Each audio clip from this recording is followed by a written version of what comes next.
Roll it, Robert.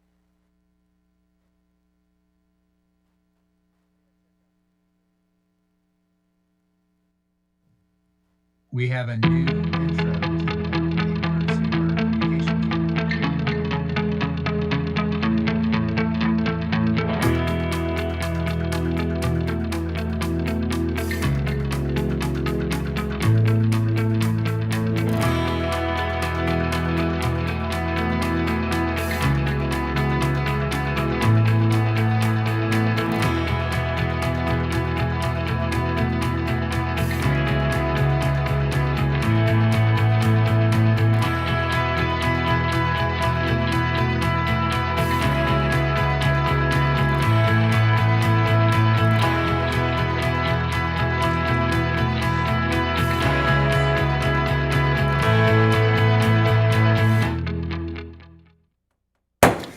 Okay, good evening, everybody. This is the work session for the Board of Mayor and Aldermen for November the 24th, 2020. We're limiting physical access in the meeting room due to current limitations on public gatherings. Accommodations have been made to ensure that the public is able to participate in the meeting. The public can participate in a number of ways. They can watch it on Franklin TV or the City of Franklin website. They can watch the live stream through the City of Franklin Facebook and YouTube accounts. There's a teleconferencing number, 1-312-626-6799 with a meeting ID of 954-8593-8926 with a passcode of 471756. Callers will be unmuted, given an opportunity to comment during the meeting at specific times. Limited viewing will be available in the lobby of the City Hall to watch the video and make public comment. The public may email comments and questions prior to 4:30 p.m. on the day of the meeting to recorder at franklintn.gov to be read aloud. Live comments and those submitted by email will be limited to 2 minutes or less, depending on how many folks are wanting to talk. City YouTube site is www.youtube.com/user/City of Franklin. The Facebook Live is facebook.com/City of Franklin. And the website is www.franklintn.gov/Franklin TV. We're now going to call the roll. Alderman Barnhill. Present. Thank you. Alderman Martin. Alderman Bransford. Not going to be here tonight. Alderman Speedy. Present. Alderman Berger. Alderman Blanton. Here. Alderman Peterson. Here. And Alderman McClendon. I'm here. Good deal. Vice Okay. Mayor Berger is on. Mr. Mayor, I'm here. Okay, and Alderman Berger, Vice Mayor Berger is now here, and that's great. So the next thing is a resolution 2020-236, a resolution declaring the Board of Alderman members shall meet on November 24th, 2020 for work session and conduct its essential business by electronic means rather than being required to gather a quorum of the members physically present in the same location because it's necessary to protect the health, safety, and welfare of Tennesseans in light of the COVID-19 outbreak. Is there a motion? Move for approval. Thank you, Alderman Blanton. Is there a second? Second. Second by Alderman, the Vice Mayor Berger. Any discussion? Ready to vote? Mr. Alderman? Mayor, that wasn't me. Oh, I'm sorry. Who had the second? Alderman Peterson. Sorry, I misidentified your voice. So ready to vote? Alderman Barnhill. Yes. Alderman Martin. Alderman Bransford. Alderman Speedy. Yes. Alderman Berger. Yes. Alderman Blanton. Yes. Alderman Peterson. Yes. Alderman McClendon. Yes. Passes 6-0. We'll now move on to citizen comments for items that are not on the agenda. Does anyone want to speak to this body tonight? Seeing none, we'll now go to item number 2, which is a presentation of the Cool Springs Transportation Study Policy Recommendations. Mr. Mayor, I'll just say a couple words to introduce. This is a project that our team has been working on, especially traffic engineering department, Adam Mosier, Paul Holzen, Jonathan Marston, the rest of our team, and along with our consulting group that has assisted us. And we want to present to you tonight the recommendations from that study. Paul, I don't know if you're the one to hand it off or whoever else on our team would like to, and we'll take you through this presentation and then answer any questions. Yeah, Adam's been the lead within our department, working closely with KCI, and we're just going to turn it over to Beth, Kayla, and Bob to run you through the presentation. So Kayla or Beth, I don't know which one of you is going to run it. Or Adam, are you running it?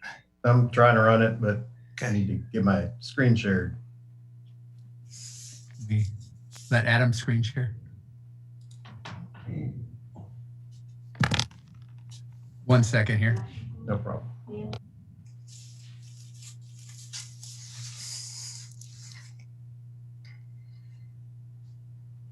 And while we're waiting, just so everyone knows, we're on our final, I guess, task of the study here. So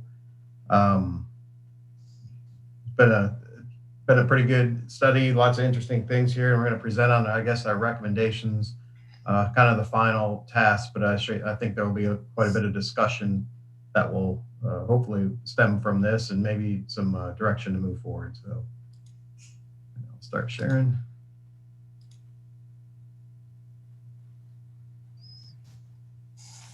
And you're good. We can see you.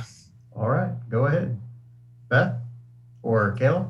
I was about to say, I think, hello everyone, I'm Kayla Ferguson with KCI. And I think, Adam, if you want to go ahead and just jump to the second slide, we can go ahead and dive right in.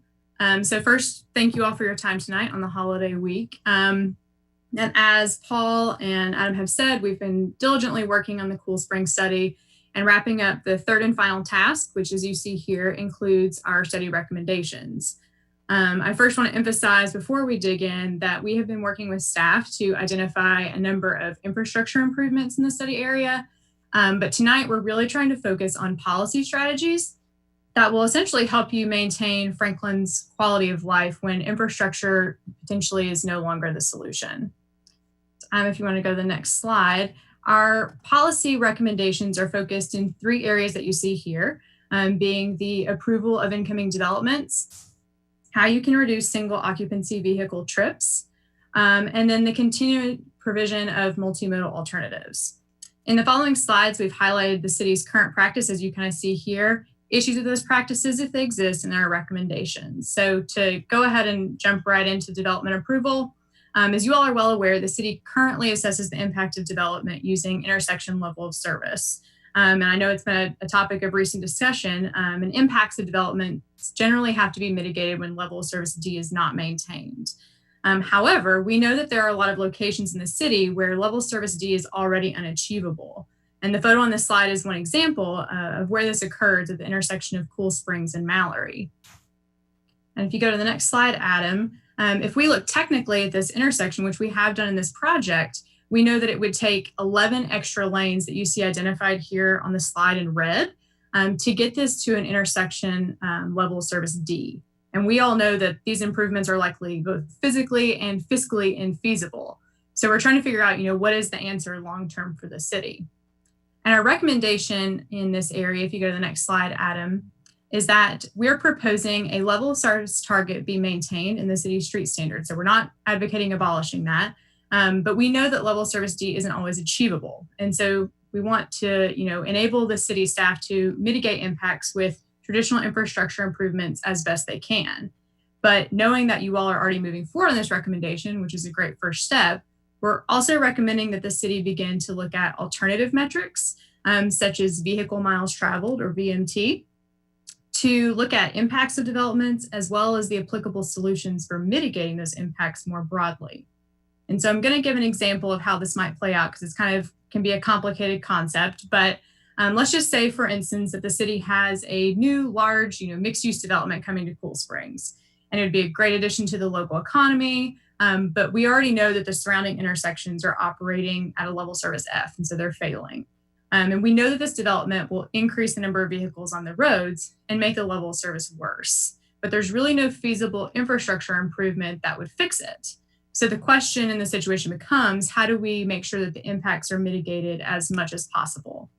And we're advocating in situations like this, the city look to the alternative metric of vehicle miles traveled for the development, which takes into account surrounding land use, multimodal facilities, and trip characteristics. And typically, we think about developments in terms of how many trips they generate, which is, common in any traffic impact study.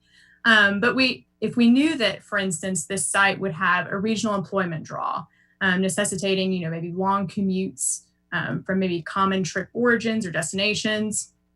And if we knew that ahead of time, we could look at alternative ways to mitigate impacts, not necessarily by adding more capacity, but maybe working with the developers or business tenants to establish an effective carpool or vanpool program, which wouldn't have necessarily been the first mitigation option if we were looking simply at how many cars we're adding to the roads.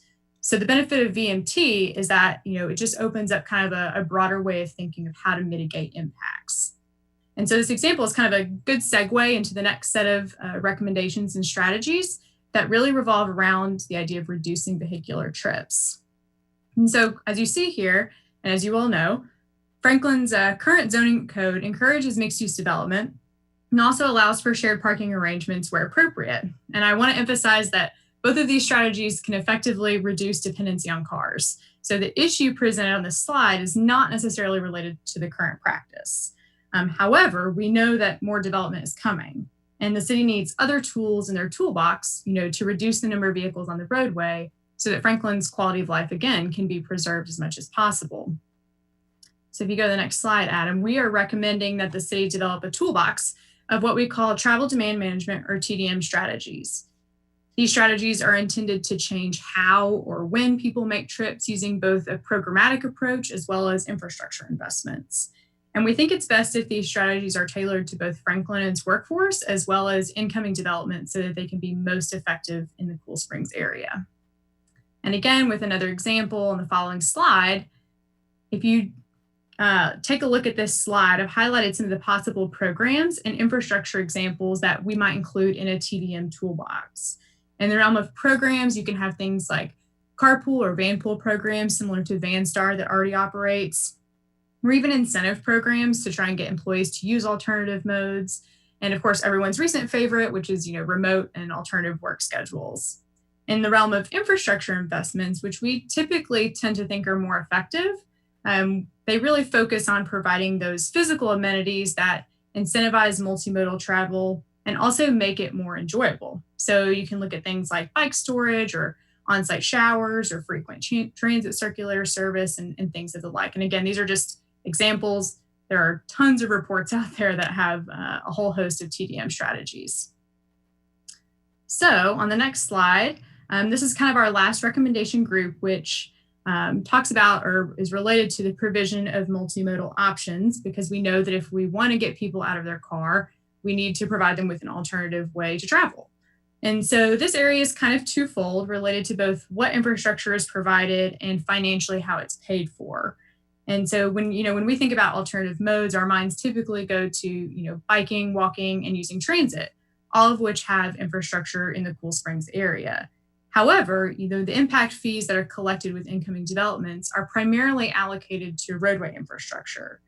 And so the issue at hand is that it's kind of twofold again. There are other micromobility options that could be effective at reducing vehicular trips, but they aren't currently allowed in the city. And in addition, there's no dedicated funding source for multimodal improvements like there are for roadway. And so our multimodal recommendations are a couple. If you go to the next slide, Adam, there's 3 of them shown here. First, we think there could be a real potential for micromobility options to be successful in Cool Springs, to fill kind of a niche mobility need. So we're recommending that the city use a pilot program to test that. And then going in hand with that is the city's current cross sections, which we think should be reevaluated to ensure that they can both safely and efficiently accommodate various forms of travel. And then last but not least, we are recommending that the city explore the need for additional multimodal fees using a study. So if you go to the next slide, Adam, As an example, I know micromobility has been a hot topic here in Middle Tennessee as well as across the country. So we want to show another example of how it might play out in the Cool Springs area. The city could potentially implement an e-bike program, for instance, within either a specific area of the city or even with a specific development. And over the course of, say, 12 months or so, the city would be able to see not only how the program works, but both the good and the bad effectively. And so we would be answering questions like, where do people use the e-bikes? When do they use them in terms of time of day? What is the average trip length? Where are they trying to go to and from? And then from that pilot, you'd be able to get a better infrastructure understanding to basically figure out how we can accommodate those modes. And then if you wanted to explore a formal program, you could. And again, the benefit of pilots, I would emphasize, is that they are temporary, but they're also kind of an effective way to get the answers you need to make an informed long-term decision. And then just to wrap up pretty quickly, as everybody's mentioned tonight, we've been working closely with staff. And one of the things that we were tasked with was to kind of look at a reasonable time frame for implementing some of these recommendations, as you see here. In the short term, you'd be looking at revising the level of service requirements, which you're already doing, so you can kind of put a check beside that one. And then taking a look at the urban cross sections and whether they meet the needs of both current and future travel patterns. And then in the medium term, the city would look to create a TDM toolbox, utilize VMT to assess development impacts, and then conduct a micromobility pilot. And then the exploration of multimodal funding is definitely a long-term strategy as needed. And I know I mentioned it before, but again, just to reemphasize, complementing these policy strategies are various infrastructure improvements that can be made as development comes in to continue addressing roadway capacity needs as much as is feasible. So with that, I feel like I flew through it. So I'm obviously happy, and I know Beth and Bob are also here, but we are more than happy to answer any questions you may have.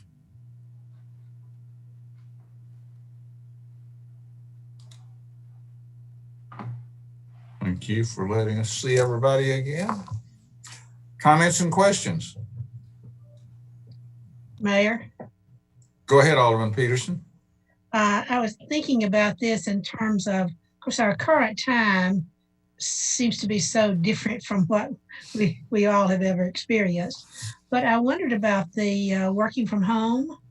And I also, I believe, have read somewhere, but didn't get a chance to go back to look at it, the vacancy rate for, I guess, offices in Cool Springs is at a high.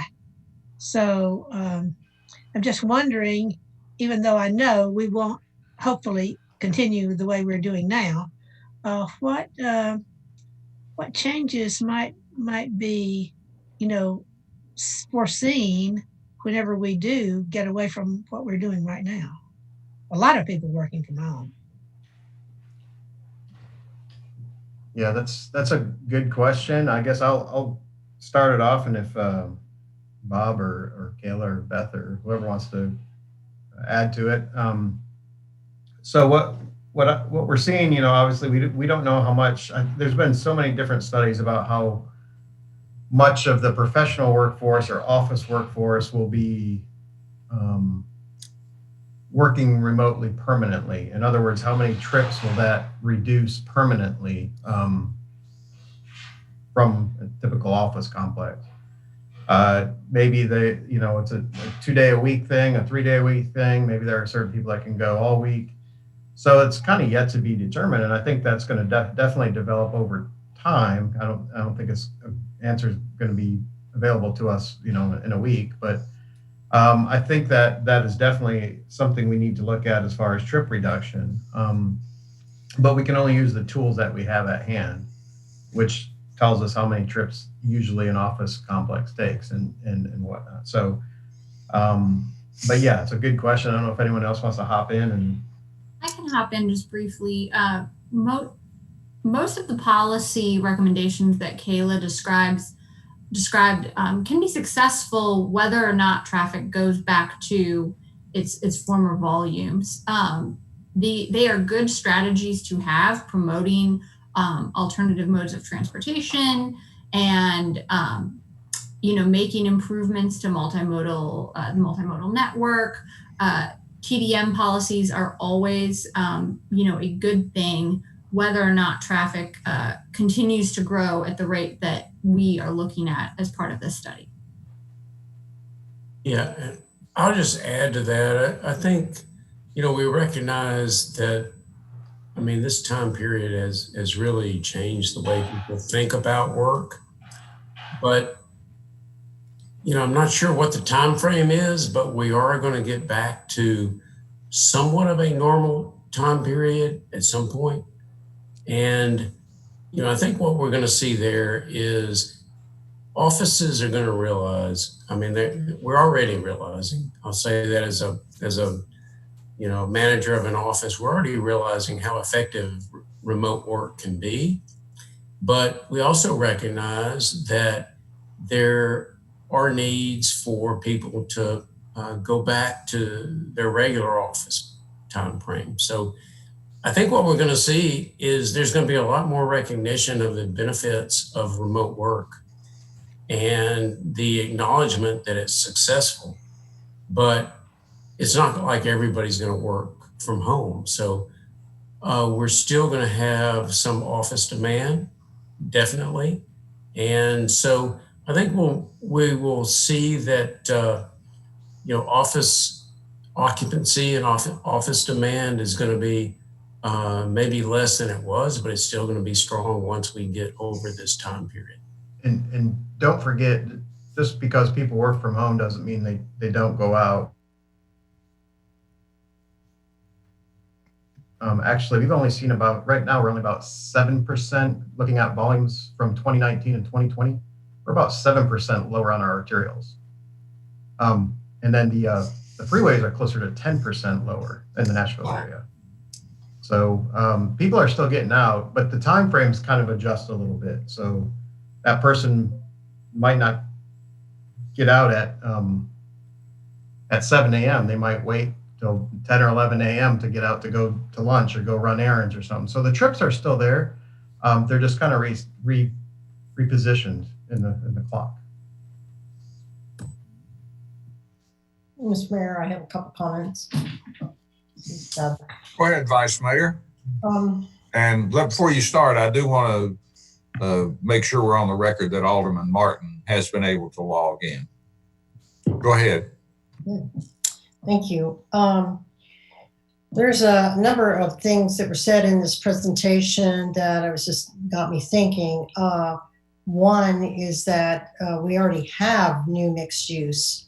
Talking about, well, if any new mixed use come into Cool Springs, what we do, we have Eastworks slated as a new mixed use off of Carruthers, which would directly affect Cool Springs and Mallory, that intersection that we pointed out in the presentation.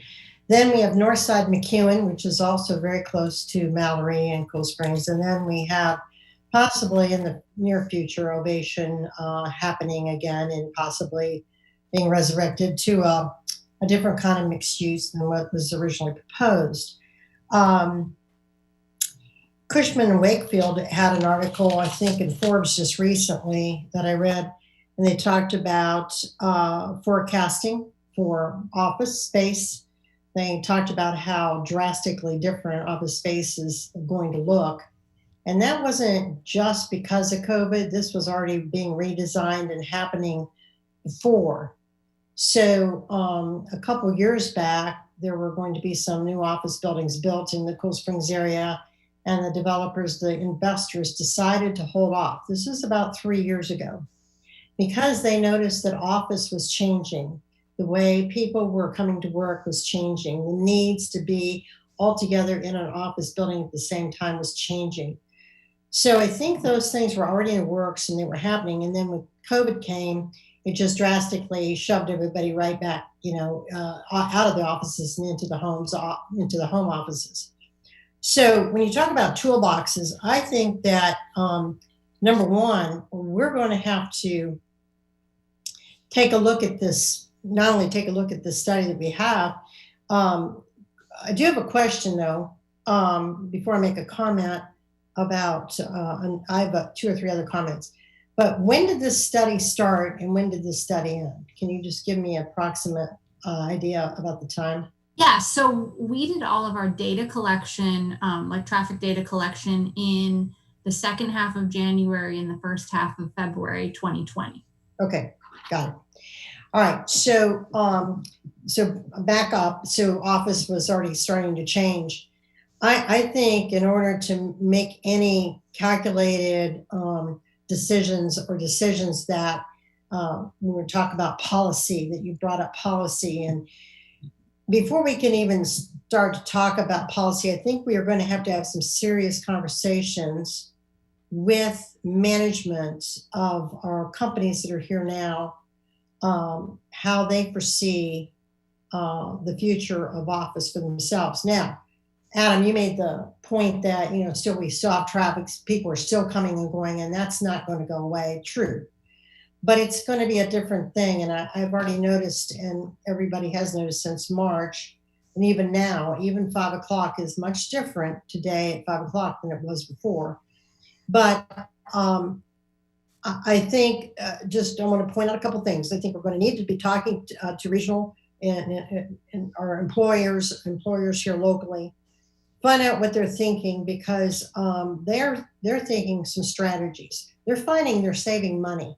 They're finding they're saving money on heating and cooling buildings, on electricity, and they're saving money on, their employees are saving money coming back and forth to the office. Someone mentioned maybe we go back to the 5-day, who knows, but would it be more likely we go back to 3 days or 2 days for people? Because obviously people are still going to have to meet. People are still going to want to do business and come in and see each other face to face. That's going to happen. So when we talk about toolboxes, we talk about strategies, we talk about policies, I think we have to be really open-minded here and take a look at the trends that are going to be happening, not just because of COVID, but 3 years ago when they started to really started coming down the pike and they were starting to change. So I think we're going to talk about that. The only other thing, we do have regional polls, the poll on region for employees. We already have that. Then I think people are going to reimagine even their office space and their styles of how they're going to conduct business. I know that one of our offices here, one of our larger companies, already had people coming and going and then meeting in satellite centers so they wouldn't have to come to the office. So with all that said, I think there is definitely going to be some downsizing happening here, but we are still going to have traffic. So how do we move that traffic? And I think also a lot of people were talking about going and doing better at implementing flex time. And we already have companies here that do that, but we really need them to do more of that. I don't know. You know, it'll be your guess and mine how the real estate goes from here. Will it all come back to where it was before? I don't think so, because I think we learn things and companies learn things. So talking about traffic in that Cool Springs area, because we also have all these other things that go on besides work in the Cool Springs area. We have commerce, we have retail, we have restaurants, we have entertainment, shopping, you name it, people coming and going, hotels. Hopefully we'll get resurrected one of these days.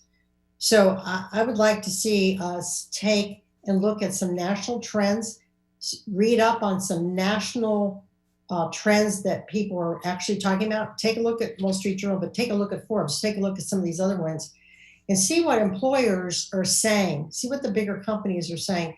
And then we need to be talking to these companies here locally, because I think we need to gauge our research. We need to gauge some of our policies and how we're going to go about putting together a solid plan with some solid policies that are going to serve us. Now, we can't know 100% for sure, but I think we do need some more information to, as you said, put those toolboxes together to help us to make those decisions as a board. Thanks. Thank you. Anybody else? Yes, sir. Alderman Blanton. I think that one of the assets that we've not even, I listened, that I did not hear mentioned is our TMA and Franklin Transit. I mean, we have a long history with the opportunity to use trolleys. And I think given the density of Cool Springs, to me, that makes so much sense. And why that's not being one of the top 5 opportunities we're talking about moving people. It's an already an existing partner. When you look at the bicycle opportunity, I know that was something that we thought about rolling out before, and it was going to be a public-private partnership, and we just didn't get the, from what I remember, I'm open for correction. We just didn't get the traction that we needed when that rolled out initially. I think that opportunity would be more suited to Eastworks Franklin and those type of developments that are more contained. Not, and maybe a McEwen, whatever this new thing is over here, sorry. Maybe something like that. But I think those are a little bit more unique opportunities. And I think we need to use wisdom as to what tenants are already in the areas that we're trying to program, if you will. Because you don't need to have bicycles in an area where there's no destination to go to from point A to point B to use an amenity that's close enough by to hop on a bicycle. But again, I think the biggest absence here is the use of our existing relationship with Franklin Transit and the opportunity to use our trolleys. So, yeah, I would like to just totally agree with that. And I want to make everybody aware that we certainly we're not thinking about going in a different direction. The TMA group, which I'm a very long time board member of, has done fantastic work. And our idea is to try to build on and expand those operations. So we certainly would use their expertise. They've done tremendous work throughout the years. What their goals are completely consistent with what we're saying that we should move to. So we definitely would use their expertise and build on that in our policy recommendations. So that's a very good comment. I appreciate that, and we certainly want to build on the great success that they've been able to accomplish through the years. Yeah, and I would add on that as well. Kayla, I know you want to talk. You got it. I would add on that as well. Transit was not absent from what Kayla said. She certainly, kept it brief for the time limitation. But just one example, and I'll let Kayla add if she wants to share another, is in TDM strategy might include infrastructure improvements to transit stops in front of a business or in front of an office. So that would be one example that transit is tucked into TDM, although I don't know if it was exclusively called out or in the slide as an example. That example, there's dozens and dozens, probably hundreds of examples of assorted things that are considered TDM, and we just showed you about 6 to 10. And I'd add too that they are in the presentation. They're briefly mentioned. We also work with Franklin Trans on every capital project. We'll generally sit down before we acquire right away and say, if there's any need for a transit stop in this area, let us know. We can buy additional right away. We could put a pad for a shelter. We can figure that out. So we do make an effort to sit down with them as we move forward with like a Columbia Avenue or a Franklin Road and try to have that conversation up front. And I wasn't trying to make anybody defensive. I'm just saying, through my lens, that's the first thing I think about that makes the most sense. Knowing that the slide that we showed about the bicycles, I was like, oh, that didn't fly here whenever we tried it before. Not to say that it wouldn't today, but to me, historically, our most successful multimodal at this point is that relationship. So I will, if I can, I'll add on one thing. Go ahead, Kayla. Not to be defensive, but at all. But one of the things that's been really interesting that we've just recently started doing, it's not necessarily part of the policy part, probably more related to infrastructure, is kind of some just like big ideas for things in the Cool Springs area, and transit is a very key component to that, primarily linking regional transit to the Cool Springs area and then facilitating, again, some additional circulator service to kind of bridge the two sides that are separated by the interstate. So we do have a lot of like really exciting big ideas in that area, but they weren't part of the policy recommendations yet. So to come. I'd like to add just one more point there, real quick. The cost to drive versus the cost to get on a transit for most employees. Now I'm talking, so we can talk about two different things here. We can talk about service and retail employees versus people who are in mass coming and going at 8:30 or 4:30 to 5 o'clock. And those are the people at Create, as Adam will show us on our numbers. That's when the greatest traffic jams are. And this is why we have service level D at these places, because the people coming in and going at certain times. So I think we have to take a look at transit. The cost for somebody to get in a car these days and drive themselves to work and back is hardly anything, especially with electric vehicles or hybrid vehicles. It doesn't cost them much to get in their car. It gives them flexibility. They have children, they have activities, they have schedules to keep. Transit makes no sense for these people in our community. It never has. I don't think it ever will unless we had a massive transit program that changed the face of transit here. There's a place for transit here, but the workers that we have here, the type of community we have here, and the cost to drive yourself coming and going these days, I don't see it. I just don't see that happening. So, you know, I'm not throwing, don't get me wrong, people, I'm not throwing transit out the window here. Throwing out the baby with the bathwater, definitely not. But there's a time factor here. And if someone's going to work at one of the office buildings here and they live out in West Haven, are they going to get on transit to come here when they can get in their car, they can be here, they can also pick up their kids and do soccer afterwards, they go shopping afterwards. And people are time poor. Everyone is always time poor.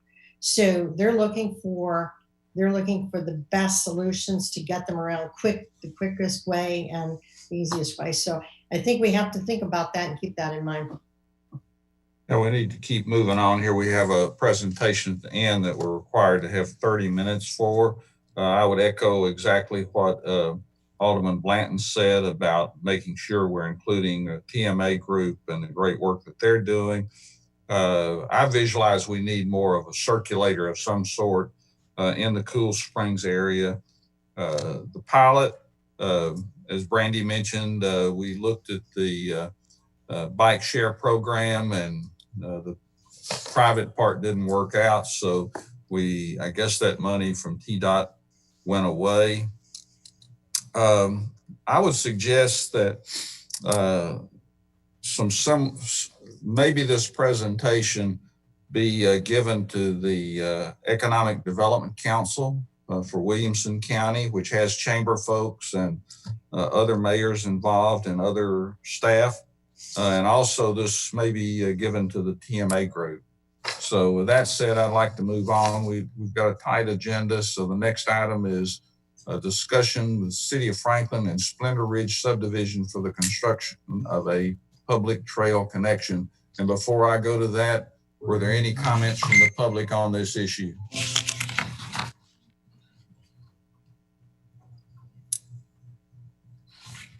Callers on the phone have been asked to unmute. If you do have any comments, go ahead. Hearing none, who's going to handle? I think Lisa will take the lead on this one. This is something we've looked at in terms of alternative with this new neighborhood development, and want to walk that through with the board tonight. Lisa? Thank you, Eric. And I want to turn it over. Angie, if you wouldn't mind bringing up Exhibit B, and Vernon, if you will. This has been a little bit of an effort between engineering and parks. And I just request that Vernon kind of provide the overview, and then I can come back into the discussion regarding the aerial that you see before you. Thank you, Lisa, and Mayor, Alderman, everyone. Happy Thanksgiving. As Lisa mentioned, this is a proposal that's been presented to us recently. You're familiar with the Bethurum property and the Splendor Ridge development, in which the infrastructure has been put in behind the Bethurum property on Franklin Road on the north side of the Harpeth River and Bridge. Mike Ford is contemplating purchasing those lots and building the homes. And one of the conditions that the Bethurums and Mr. Ford brought to us was that they'd like to have connectivity from the back of the cul-de-sac, in which is in the upper left-hand corner of this illustration. The Bethurum house is more forward towards Franklin Road to the right.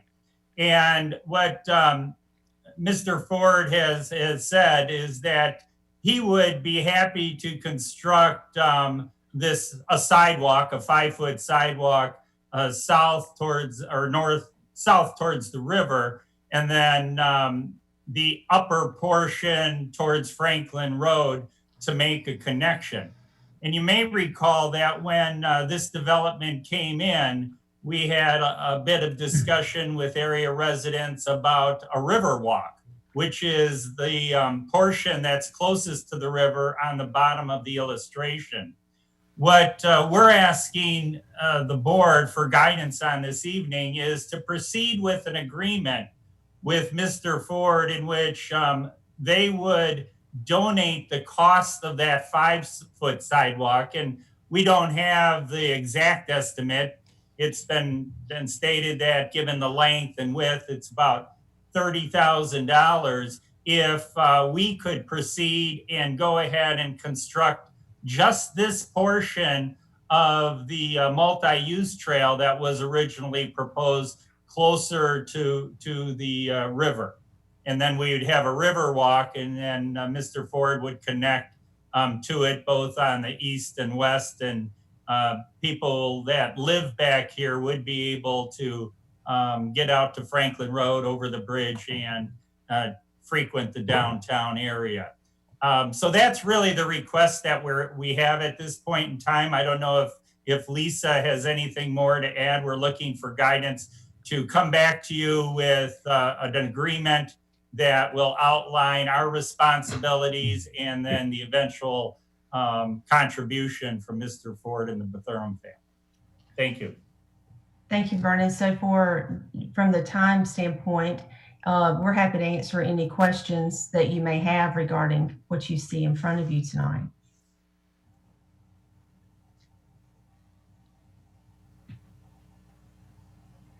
If the board's comfortable, we'll bring an agreement forward in the future. Go ahead. Sorry. No, nobody was saying anything. I think it's a great opportunity. I know this was extremely contentious back in the day, but this is not through the Lancaster Drive area, which is wonderful. And I think it's a great piece of the puzzle to continue connectivity, and also being so close to the downtown area. I think it's a win-win.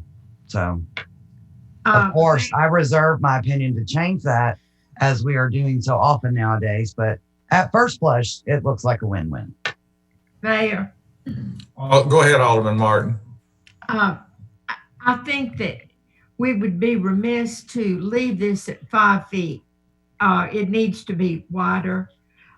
5 feet is, it is not, it's just, it doesn't do the trick.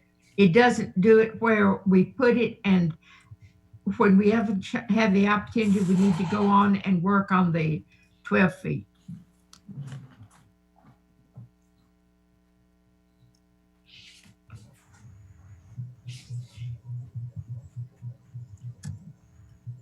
Good Want to comment on that, Vernon or Lisa? That's what, yeah. We agree. That's the reason we bring it, as Ms. Alderman Martin said. The opportunity to go ahead and put a 12-foot piece in is important than just putting a 5 feet.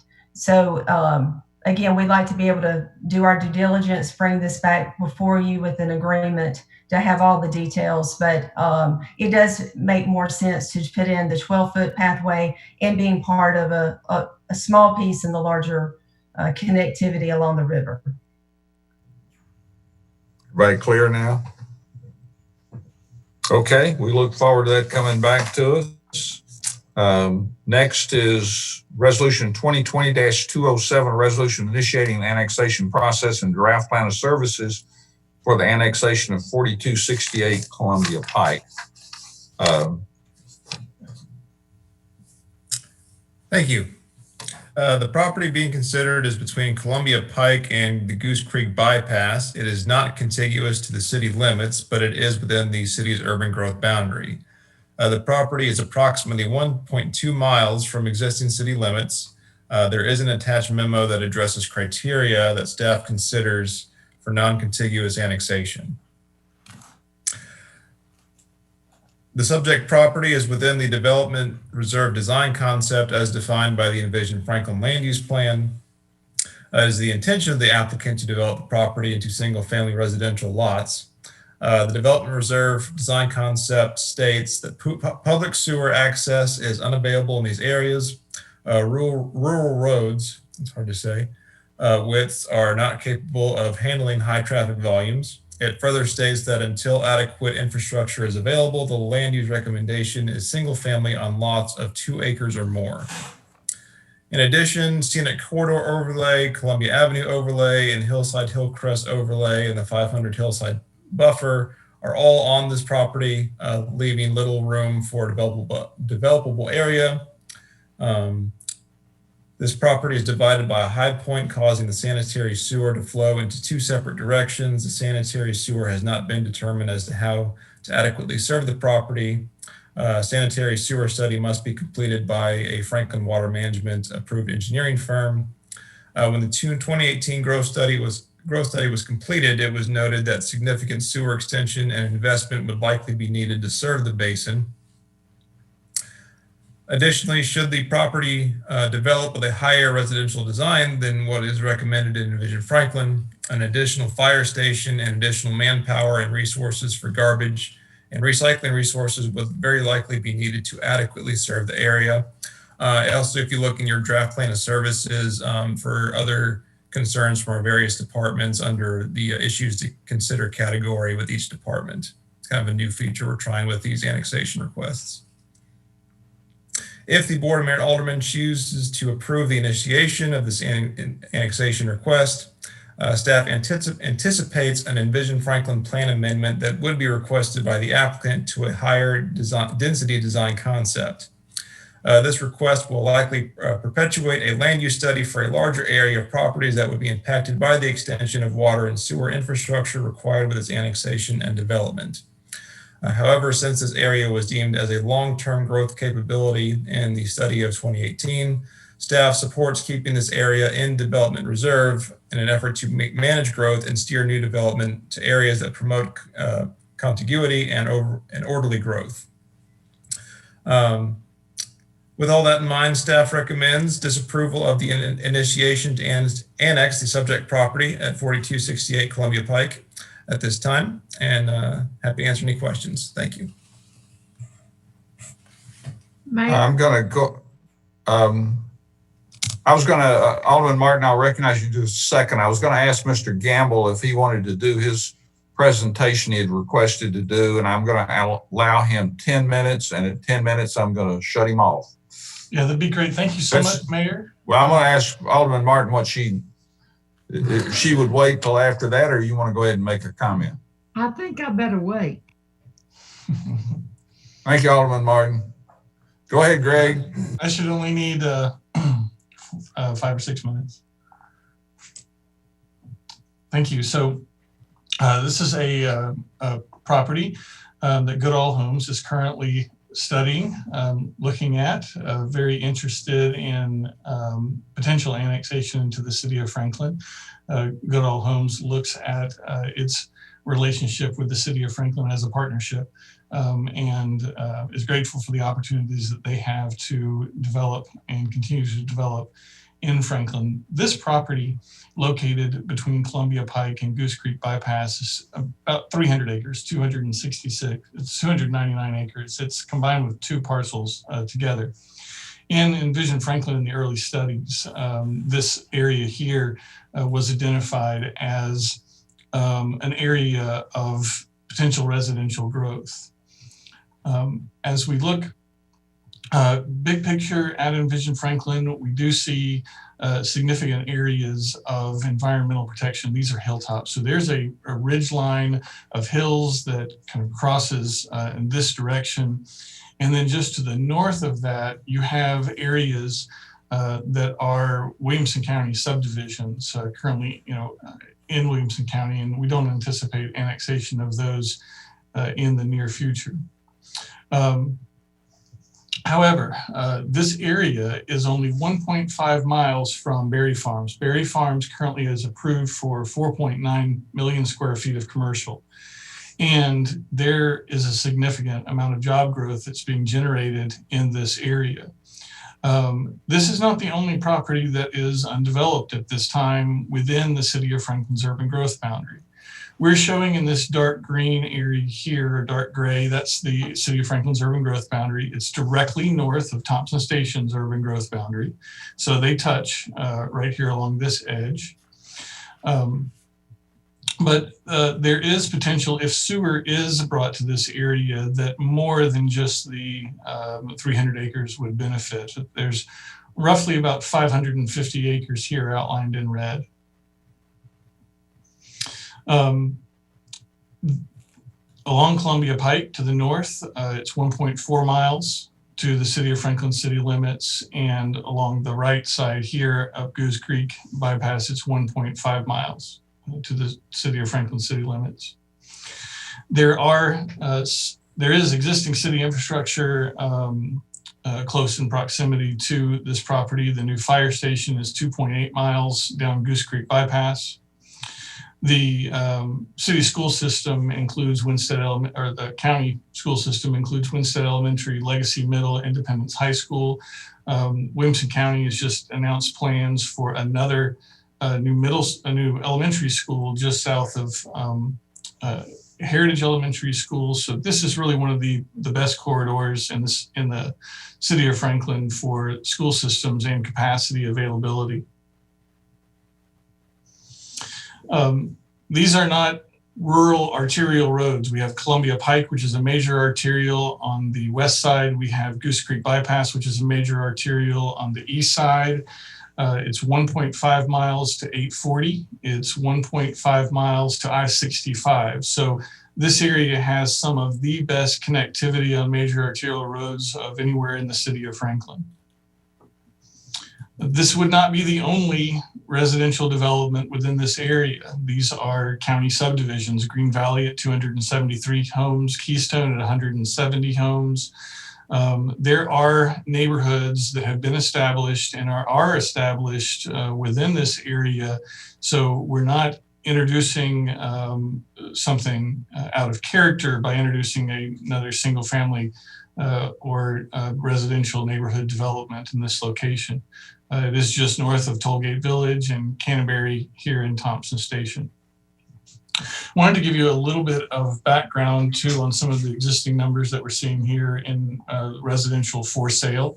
On this side of the map, we have single family detached homes starting in 2015 all the way to 2019. We're seeing on average about 500 to 600 building permits pulled per year for single families. On this side, in this column here, we're seeing the approved development plans. So in 2015, you approved 155 single-family detached lots. In 2018, only 18 single-family detached lots. In 2019, 64. So we're not replacing the single-family home lots at the same rate that home builders are pulling building permits. And so as a result of that, here in the middle, you see the available lots yet to be built.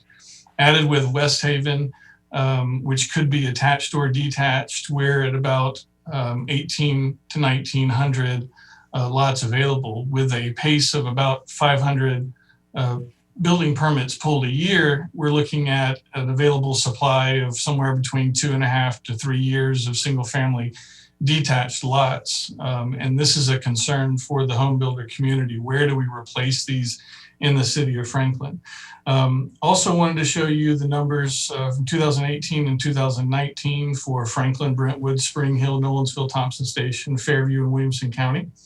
As you can see, going from 2018 to 2019, we did see a reduction in the single family home permits.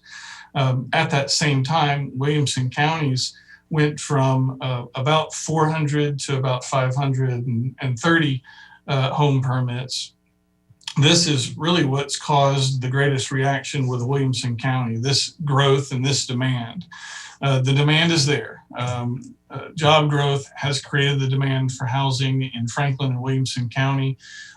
With Williamson County reducing the potential for development, it will push these numbers into the local municipalities, into Franklin, Brentwood, Thompson Station. We believe that this is an excellent opportunity to expand the city of Franklin. You do have infrastructure close by. You do have very good, well-established arterial roads and access to 2 major interstates.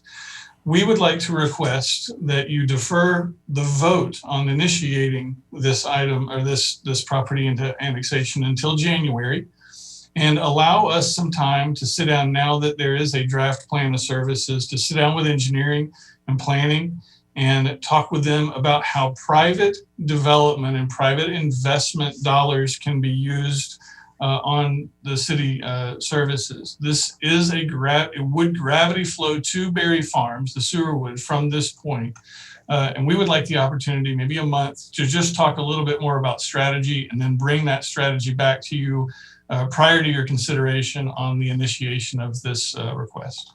Thank you, Mayor.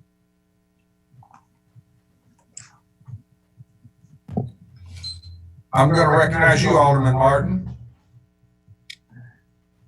Right. As usual, Greg has given an excellent presentation, but I will not support this. There are about 100 reasons, and I won't go into them because you don't have time to listen to them. But all of the things that Joey mentioned in his presentation indicate that this is not the time for this. All of the things that would be needed, starting with the land use plan for the area, water and sewer expansion, possibly another fire station, whatever. It just doesn't make sense for us to take this right now. And we would be right at the doorsteps of Thompson Station. And I don't think anybody wants that. I know when we've talked about going south, everybody said, well, how far south are we going? How much land are we going to take in? Are we going to go all the way to Columbia? Well, we said, no, we would stop at certain areas, but I just don't think this is the place, the time and the place to try to annex this, and I will not support it. Thank you. Mr. Mayor, I want to, if I could clarify one thing, maybe Greg could speak to this too. Our normal process would have this come up for public hearing and discussion at the January 12th meeting. So that's the normal way. I don't know if you're talking about additional time beyond that or if that's sufficient. That's January 12th should be sufficient time for us to sit down and talk with engineering. Yes, thank you, Eric. Other questions? I have a question. I'm sorry. I told you I was going to recognize you and then skipped over it. Vice Mayor, go ahead. Okay. So yeah, I want to hear more about this. So if you come back, if we do allow you to come back with this in January, I think you need to bring us some more information on this, because you brought up some good points there, Greg, and Joseph brought up some good points as well on both ends of this. I have a question. The Snowbird Hollow Road, that connects both Lewisburg and Columbia, isn't that correct? It does, and our development team has looked at that and said, well, what if what if we left Snowbird as the kind of more rural character road, but we brought a collector road through the proposed property instead, so that we didn't impede on some of those existing homes that are on Snowbird? And so those are the kind of opportunities that we would like to talk with staff about, and just haven't had the opportunity to now that this draft review is out. We'd like to sit down and see if we can help bring solutions and look at this maybe in a little bit different light. Yeah, I think you need to talk about that. If you would bring a road through there, I think that's important. Margaret brought up the thing about it. She doesn't know if this is the time to expand water, sewer, and expansion. I think you need to bring us back some information on the water and sewer expansion and how that would affect this area, and what the plan would be there. You said it would be gravity, so that's good. So how far south do we go? I think someone said, maybe that was Margaret, this is in the urban growth boundary. I know it's near Thompson Station, but it's not, it's in our, correct, Greg? This is urban growth boundary. Yes, it is. Down to, does our urban growth boundary, I don't know how that map up there, but does our urban growth boundary go down to where that road splits off and goes on to Goose Creek, the Goose Creek bypass? Is that Yes, it does. It's a little bit further south than that. It is further south than that. And then how far north are you in this property where that goes off from Goose Creek bypass? Maybe less than a half a mile. Okay. Oh, well, that's quite a bit. Okay. That's all I have. I just wanted those talked about. Maybe address that if you bring it back. Thank you. Mayor. Alderman Barnhill. I would certainly support some delay or deferral in this, because I think we've got to answer the sewer and water questions. My question on water is this not the HB&TS water district? Someone?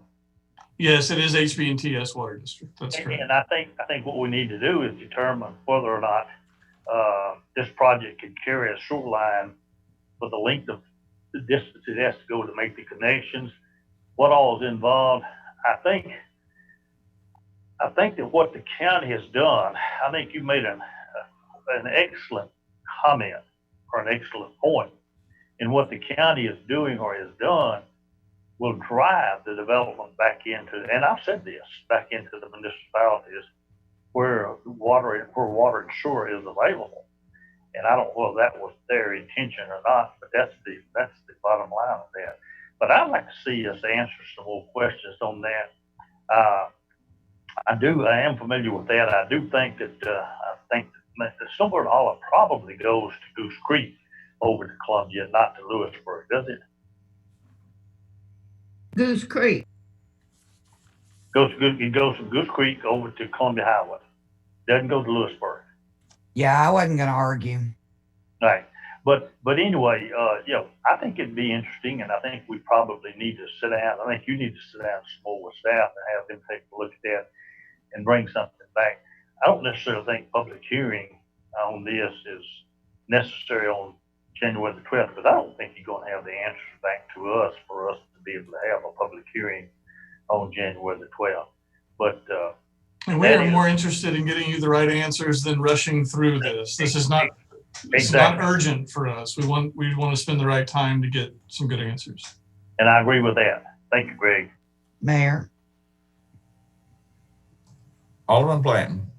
I know that part of this is talking about a new fire station, but two things. I don't know what the ISO rating is for homeowners insurance, but as far as Station 7, but for those of you who don't know, there's also the Williamson County Rescue Squad on Goose Creek. And I don't know how that contributes to that need. If looking through the paperwork, it talks about having a partnership with the county on the roads and then that type of things. It seems to me that the fire service could also be something that is done in conjunction with the county. And I'm not advocating for the project. I'm just trying to identify the fact that there's already that rescue squad right around the corner. Anybody else? You ready to go on to 6? Okay, item 5 is the parties involved with this have asked that this be deferred to a future date in January for further discussion. And so we're going to abide by their request, and we'll go to item 6, which is ordinance 2020-22 to amend Title I, Chapter 1 of Franklin Municipal Code regarding the Board of Mayor and Aldermen adjusting minute review, meeting dates, and location. Mr. Mayor, I'll chime in, but let Angie or Linnea speak to this as well. This is just a change in the way we classify our meetings related to a regular meeting, special meeting, that actually gives us greater flexibility in terms of how we publish the full agenda, and also our ability to have a meeting anywhere other than City Hall if we should so choose to do something elsewhere in the community. So it just gives us more flexibility by classifying all the meetings as regular meetings. Angie, is that right? I can't say it much better than that. And then obviously, if we need to cancel a meeting, there's no problem doing that. We just have to notify that a regular meeting is canceled. But it does give us a little more flexibility, gives the board more flexibility. Yeah, so if there's any questions. I have a question. Go ahead, Alderman Bland. So in the financial impact, it talks about a reduction in cost because of publishing. And in my former life, of course, that's what I did. I don't understand if the agendas are, I mean, they're not going to be identically the same from each regular meeting. How is that going to be a reduction in financial impact? Just, I didn't understand that. Sure. So right now we are publishing all of our both meetings, actually all 4 meetings every month in the paper. Because 2 of them are special meetings, because we've got our second one is a special meeting. That one is required by law to be published in the newspaper, the full agenda to be published. A regular meeting is not required to have the full agenda published in the newspaper. Okay. So what it will allow us to do by having regular, and we've been publishing the regular meetings anyway for consistency's sake, so that people aren't confused of why this one's published, the special meeting is published, but the regular isn't. What this will allow us to do is we'll still publish our agenda online. We'll still have it in paper here. We'll publish in the newspaper the meeting dates and how the agendas can be acquired and the information can be acquired, but we're not required then any longer to publish the entire agenda in the newspaper.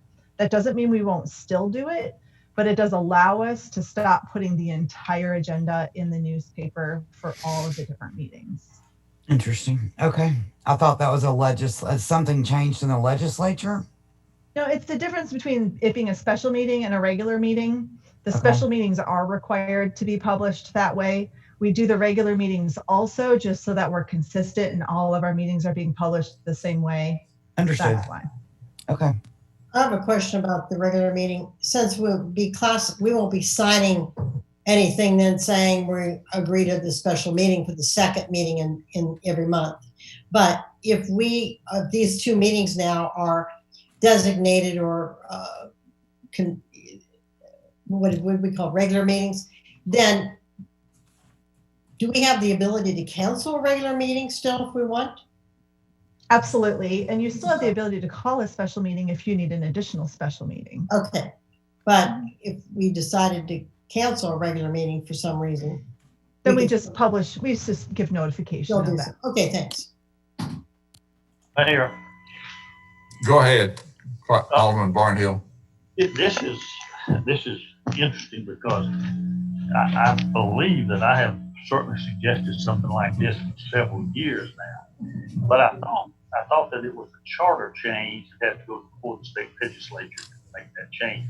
I'm delighted to do this. I've said for years now that to run around and trying to find 8 of us to get us to sign a special call meeting when it's obviously now very seldom that this special call is labeled that. But since we've been meeting for 12 years now, 2 meetings a month, that second meeting has probably lost some of its zeal to be a special call meeting. But I'm delighted to do this. I just thought that the process for changing that was a little bit different, but if it's not, I fully support this. Yeah, we just discovered that it was in municipal code and not in charter. That the charter gave us the option, but didn't require that we. It didn't set out all the dates. It said that in our ordinance we will determine the dates of our meeting. So that's why we can do it this way. Okay, item 7 is resolution 2020-172, resolution providing next steps related to road network and our future land uses in the West Harpeth area, defined as the area generally west of the new section of McHatcher Parkway between Hillsborough Road and Highway 96 West. Mr. Stuckey, I think you wanted to lead off with some comments. I did want to fill the board in and speak to I wanted to speak to this in terms of some interaction we've had with the property owners in the last week. Last week, a team of city folks were able to sit down with representatives of all the property owners in the West Harpeth area and listen to their thoughts in terms of their vision for developing their property, and recognizing that they're kind of all in various stages of looking at that. Some are further along in terms of their concept, and others are still exploring and wanting to kind of look at some options and understanding that. And basically walking through what we look at and what we're the principle we've tried to maintain throughout this, which is this idea that land use and infrastructure move in tandem, that we have infrastructure plans that are in sync with the types of land use that we envision for areas of our community. And so after having that discussion and talking through it with them, we really came to the determination that the best fit is really kind of a updated option B, which would be to look at the modifications in the major thoroughfare plan and the sanitary sewer infrastructure plans, knowing that we have some properties that are in the urban growth boundary, not yet annexed in, that have some pretty specific concepts in terms of how they want to develop, which tend to be lower density than what is currently in Envision Franklin. Also consistent with the concept of maintaining the rural character of the area, which is again something we've heard from the board and from the community and from these landowners, that we can do that together, do that work, and then bring back to the board updates and infrastructure plans. And then if it necessitates, which we believe it probably will, some updates in the Envision Franklin plan, that we can do that, and that all that can really be accomplished in the first 6 months of the year.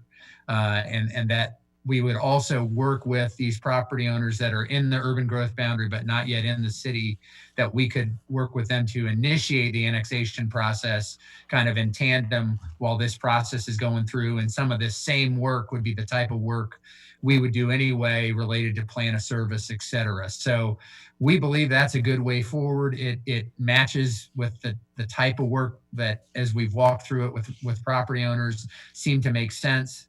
And seems to be a good balance without maybe as an extensive a process, but still respects the need to walk through thoughtfully the land use changes and how that syncs up with infrastructure. So I believe Emily or Paul may want to add in, they were in those conversations as well. I want to make sure we're reflecting that, but staff really listened and then worked together to say, okay, what does that mean? How does that translate into the options that we've put forward and the what was referred to as option D 2 weeks ago, but how does that really sync up with how we'd approach this? And we really went through and modified option B to, I think, better reflect it. And we essentially shared that with the property owners as we walked through it, that seemed to make the most sense in terms of how we envision the planning process working in tandem. So let me ask other staff if they want to comment or add to that, and then we're glad to take any other questions or comments from there. I don't have a whole lot to add. I think you explained it really well, Eric. I would just point to the staff report and Civic Clerk and let everyone know there's a breakdown of the timeline with more specific milestones if you're interested in that portion.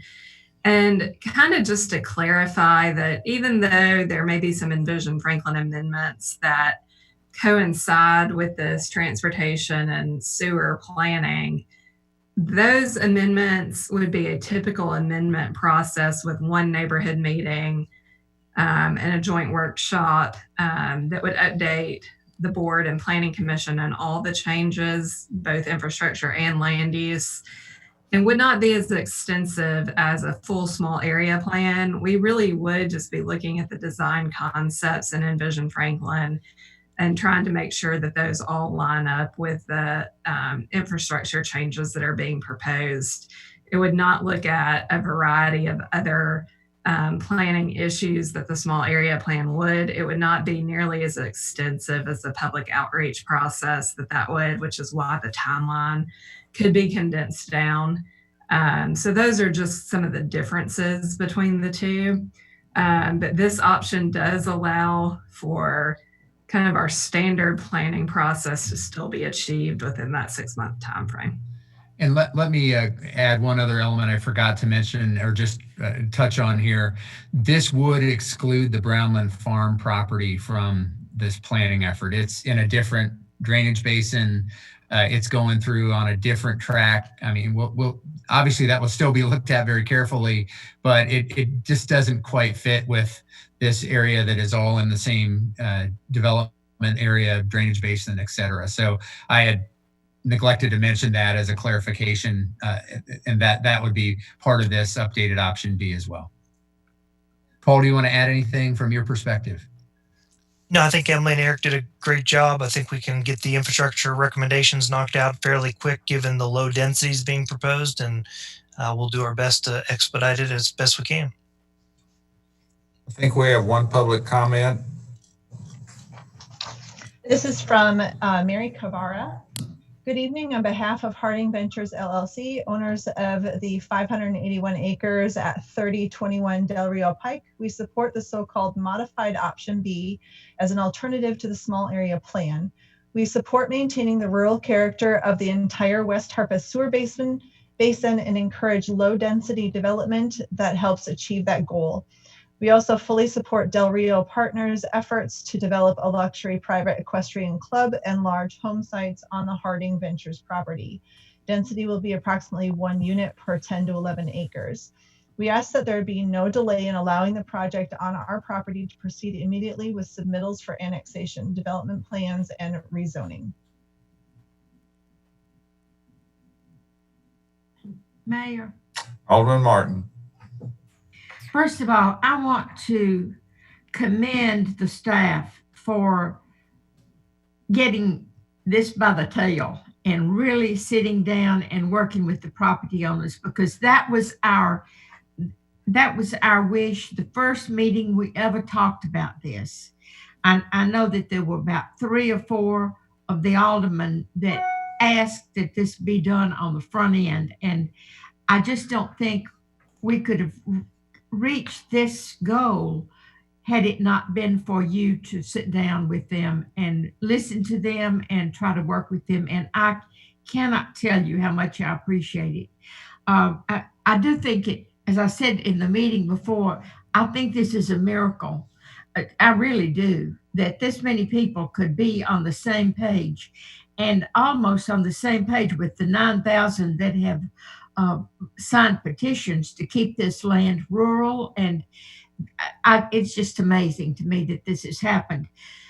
My only concern is the fact that this might not be ready for the, as the person who wrote that letter that Angie read, talked about the immediacy of the plans for them to go forward. And I would hope that we could do whatever we could do to get that in the pipeline immediately.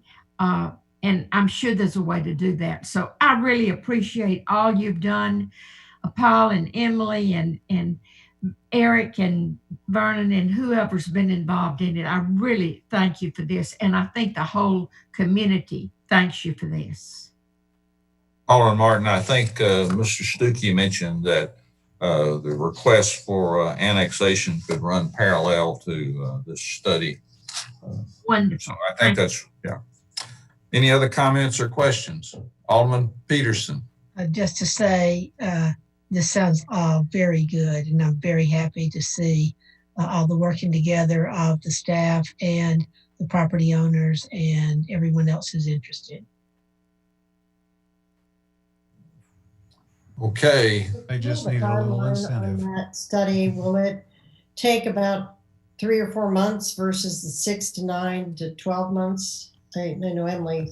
I think Mr. Stuckey said they were setting a 6-month time frame was their anticipation. Yeah, that will get us all the way through. We think the infrastructure study probably by April, and then walk through any changes that may be necessary for the land use plan. So we are very comfortable that is a manageable timeline to do all this work.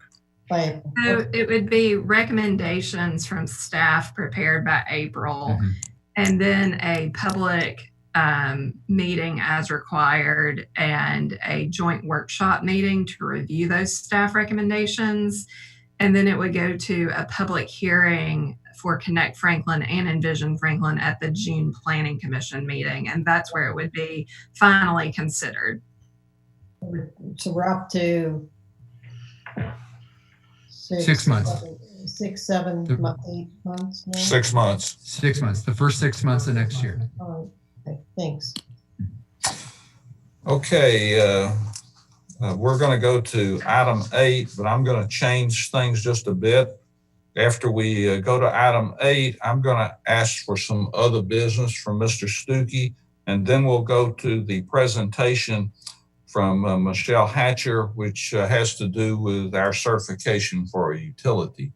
So discussion regarding a prospective Second Amendment to City of Franklin Contract 2011-0030 with the City of Brentwood concerning adjustment of boundaries of Franklin and Brentwood south of Split Log Road and north of the proposed McEwen Drive extension. I'll start with this, Mayor. I'm sure our city attorney may want to chime in as well. We had worked on this dating back many years, and then this goes to a boundary line dispute settlement between the City of Franklin and the City of Brentwood, and I believe around 2007. It's been through a couple iterations as this has evolved. In 2011, we made a modification to adjust for timing and adjust for a delivery schedule once funding was provided from Brentwood or developers associated with the City of Brentwood.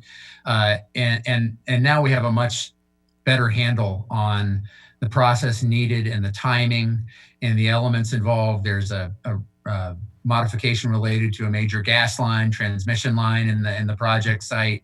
And so this really takes all of that into account. It takes into account the relative property share between Franklin and Brentwood and calibrates it based on how much of the road is in Franklin, how much of the road is in Brentwood. It also provides for a mechanism for Brentwood to continue on and build more of the road that's solely in their community as McEwen may extend further as an important east-west thoroughfare through the county. So through Franklin, Brentwood, and the county. So we feel this really accurately reflects how the project needs to move forward. We've worked closely with Brentwood and how to describe it and implement it. And we think this is a much more realistic in terms of what it's going to take to do a project of this complexity and the phasing that's involved, and feel very comfortable this is a good way forward and covers a lot of details that weren't in the previous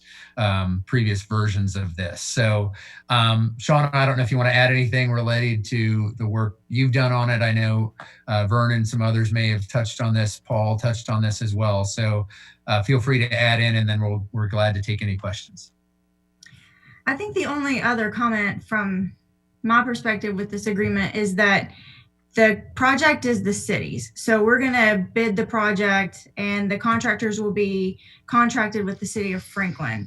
If Brentwood wants to do any sort of additional work, they will contract separately, like do a change order that's specific just to Brentwood, and they will pay directly the contractor, and we won't be like a go-between in that arrangement.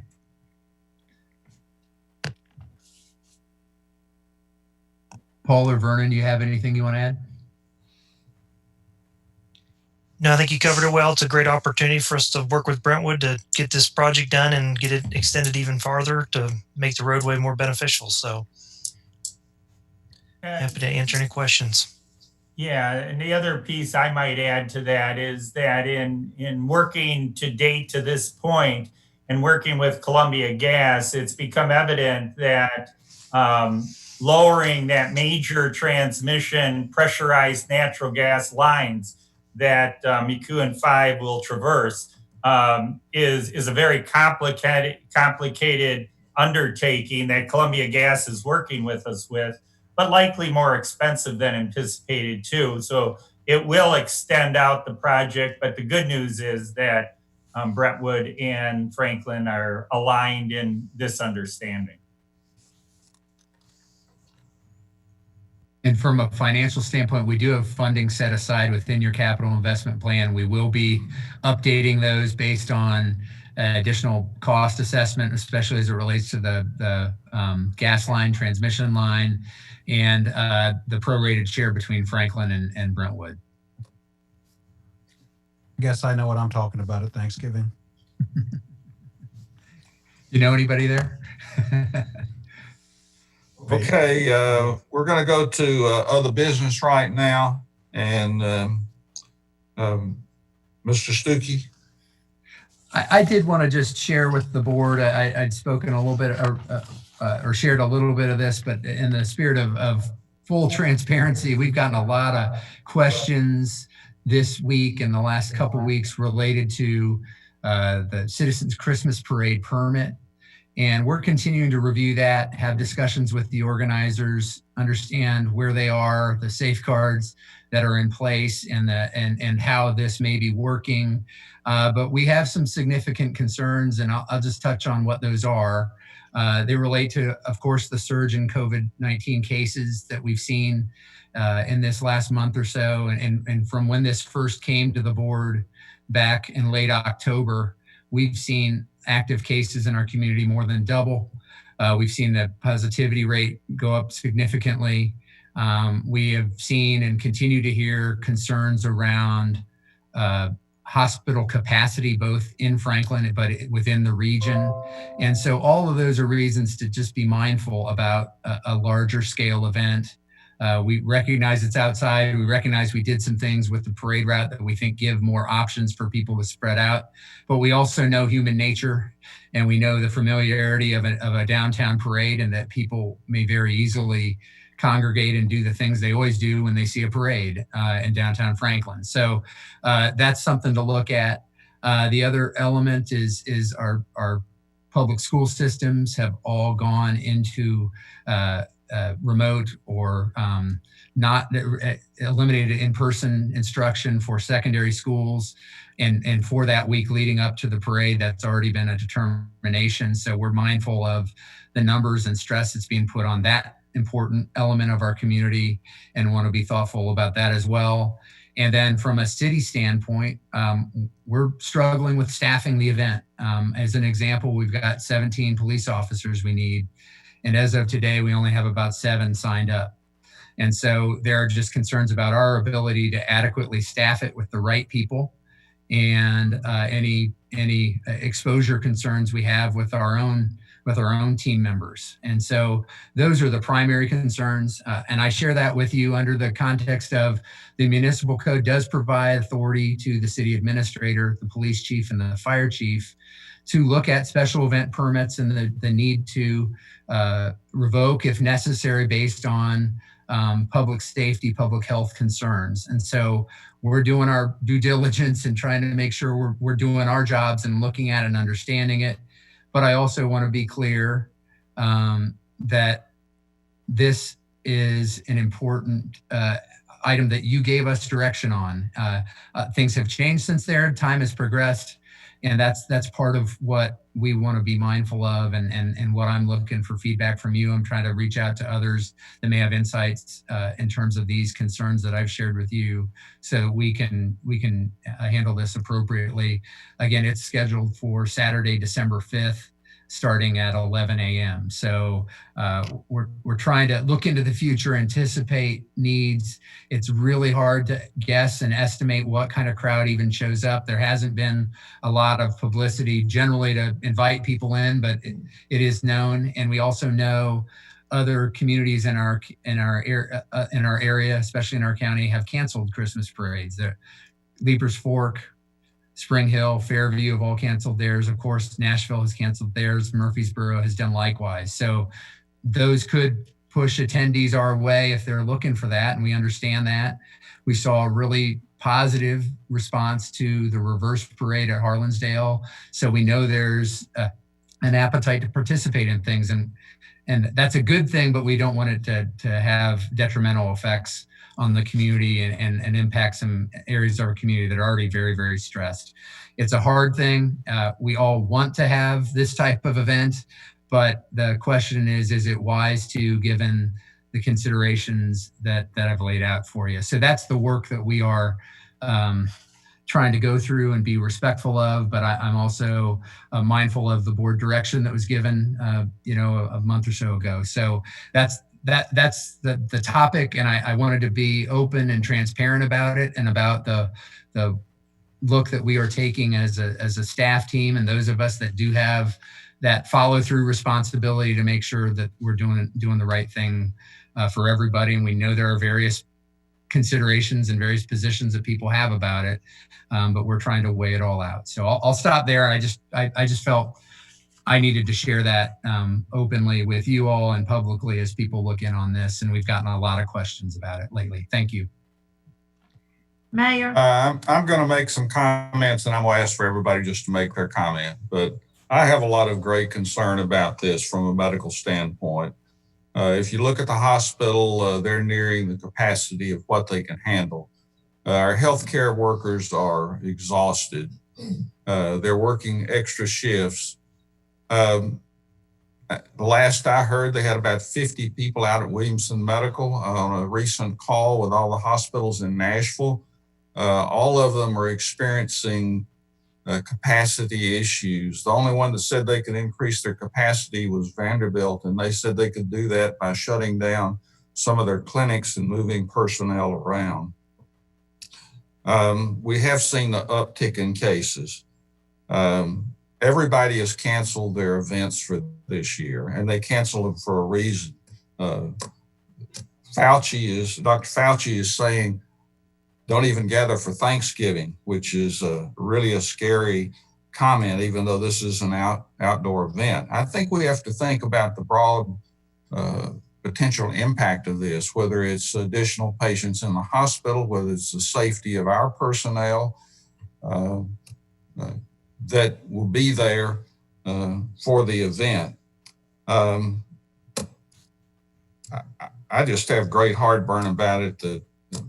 And I've seen emails today on both sides of it. My email box has been full. I don't have the authority to cancel it. I know Mr. Stuckey does, but I know who's going to get the blame if it is canceled. So that said, I'll just start going down the list and let everybody make a comment so Mr. Stuckey will have some direction to go. Alderman Barnhill. I think Mr. Stuckey has adequately covered the issues here. I think when we approved this 6 weeks ago, or whenever it was, the rate of the virus expanding was much less. I have the same emails, I'm sure, and it's both pro and con. And I originally thought, if you don't want the parade to go on, then just don't attend it. But that's not necessarily the way that I have changed to look at that. We have issues. And I'm not saying that the parade is anything close to a college football game or a college basketball game or a high school football game or schools or whatever, but it's all related to the COVID-19 virus. I would look real strong at how I voted 6 weeks ago if the situation was the same then as it is now. So that's sort of my comments.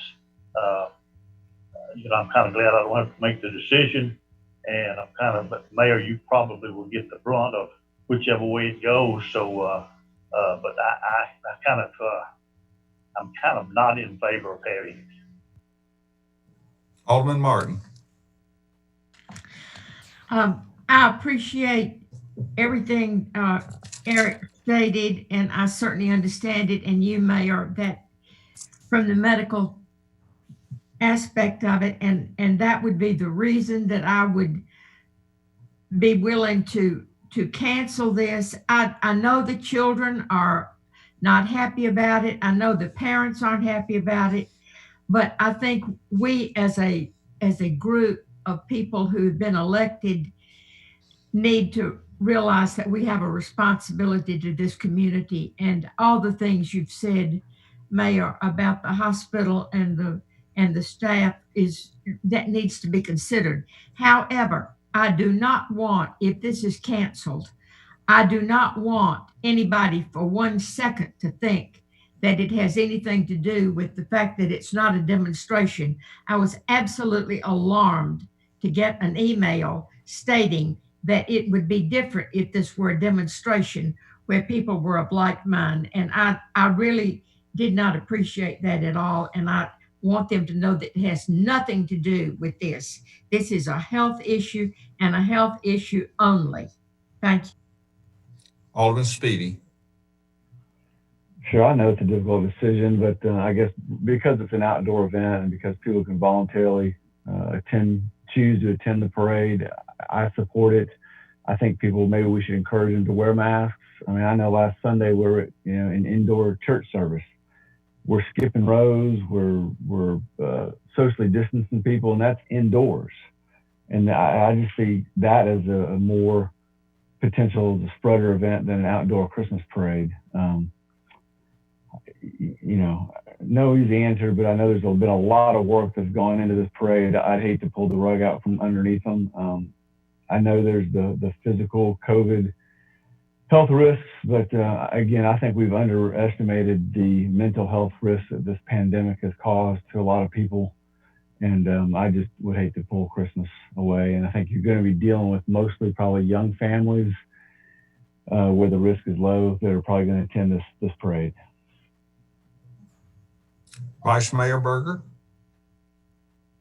Yes, thank you. I did check on some things with this parade, and it is 2/3 smaller than our normal parade. I think these people have gone to great lengths to address the issues, to make sure that they are conducting themselves in a very safe manner. If you look around our community, we have a mask mandate. If you look around our community, people are obeying that. People are trying to make sure that they're distancing themselves. This is an individual liberty, and I cannot go against individual liberties. As government officials, yes, we do need to look at the health and safety, welfare of our citizens, but I will never make that decision for people individually on something that is so they're able to do themselves. They're able to put a mask on, they're able to distance themselves, and this is an outdoor event.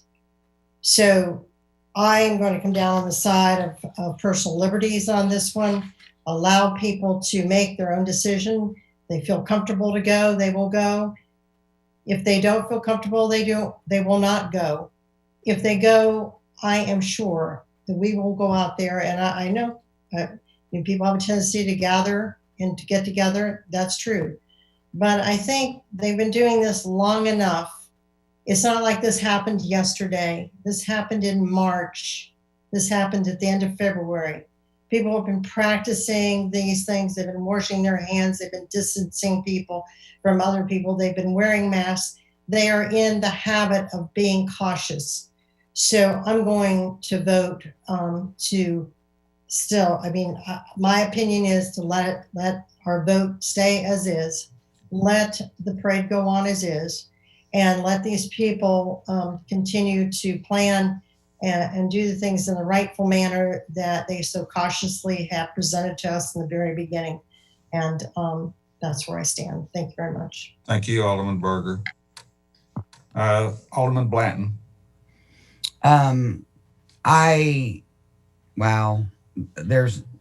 It's kind of like the mask mandate. You're going to never make everybody happy. And I've walked alongside that situation with some friends in the county, and it's very divided. One of the things that I just sent a message. I don't know that Eric had seen it, and I'm not trying to stir the pot, but I don't know if downtown is the only destination for this. I don't know if Harlansdale has been considered, which obviously gives an opportunity for people to distance even more. I think my biggest concern is, I hear what you're saying, Bev, and I hear what you're saying, Scott, but we have basically a set of requirements that we ask for anybody to do an event where we have to support it. And my concern is only having 7 police officers who've been willing to do that. We're not taking care of our community by keeping with our standards of what we require for, I'm going to say, special events. I may be making the wrong moniker. As it stands right now, our vote was cast, and now it's up to the people who know the statistics, know where we are as a city internally, both in the hospital and staff and all that. And, we will take the fall for anything that is met, but there's no good choices here. So I understand wanting to let traditions continue. I don't know. Alderman Peterson. Mr. Mayor, I appreciate your comments, and I guess I would agree with them. Vice Mayor McClendon. I have resigned. Former as Vice Mayor McClendon. No, you weren't. You didn't resign. You didn't get elected again. You can't fire me. I quit. Go ahead, Alderman McClendon. Thanks for you. I guess my question is, how many participants are we thinking will be in the parade? There are 35 entries. As of last we heard, the Franklin High School Band and the Centennial High School bands would be participating. Don't know the exact numbers there. There was going to be a dance school, like the Franklin High School softball team. I mean, there's a pretty significant number, and then there are some floats and like that, and a Mr. and Mrs. Claus kind of thing, and all of those elements. So it's 35 entries. It's meant to be about an hour event had been the plan. I can't give you an exact number, but I think that gives you a sense that it's a pretty good sized number of participants, plus what you might have with parents and grandparents and friends and neighbors and that kind of stuff. Eric, how many participants did we have in the Veterans Day Parade when we did the reverse parade through Harlansdale? Yeah, we had just under 1,000 vehicles, and we estimated about 2,800, 2,900 people. Is that right, Lisa? That's what I remember. And it was planned to be an hour, and it went probably 2.5 hours by the time it was all the way done, just because of the number of people that wanted to come through. And of course, there's a little bit of learning curve for us doing a reverse parade through there, but that was a pretty significant response by the community. We'll go back to you, Alderman McClendon. So let's say that number represents several hundred people. What would we do if somebody asked or indicated that they were planning to have a protest with several hundred people?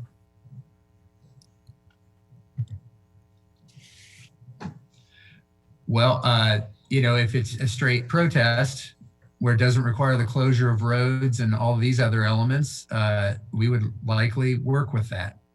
But when we look at the staff requirements and the road closures and the other logistics, it's a little more complicated process. So I understand your question. They are not quite the same events because of the demands it puts us in as a staff or a team, but also the impact it has on the broader community in terms of shutting down roads and impacting those elements as well, and the way that it functions as a special event versus a public expression event. Well, as I see it, we knew everything when we approved this that we know now, except for one thing, which was what would be the state of COVID when we got here. But we knew that we had COVID in the community. And I don't know that I'm comfortable moving the goalposts when we said yes then. I just don't know what rubric we're going to use. What if instead of twice as many cases, it had been 50% more cases? I feel like it's, when we tell people yes, what we said was we can manage the logistics, we can manage the road closures, we can manage the personnel, we can manage all these things. And it's smaller. So there was a lot of things that we knew that were going to be different because it was because of COVID. And I mean, I guess that there's some obvious threshold at which you would say, well, we can no longer support this because of COVID. But I mean, in a sense, I'm glad I don't have to be the one to do this or not. But as the mayor said, I know who will get blamed. I think, having said yes, that we should not now say no. I think that we should encourage people to be responsible, and we should do our best to support it logistically because we said that we would. I'm not unsympathetic to the rise of COVID cases, but I don't want to get in a situation where we can't tell someone ahead of time when we'll cancel their event, but we'll just let you know. That I'm not happy about that. I mean, and I know that this is a struggle and we haven't had to do this before and all that, but at the end of the day, if we wouldn't try to jam up a protest, well, this is sort of an anti-protest. And I think people should be trusted to do what they think is right for their situation and their individual families.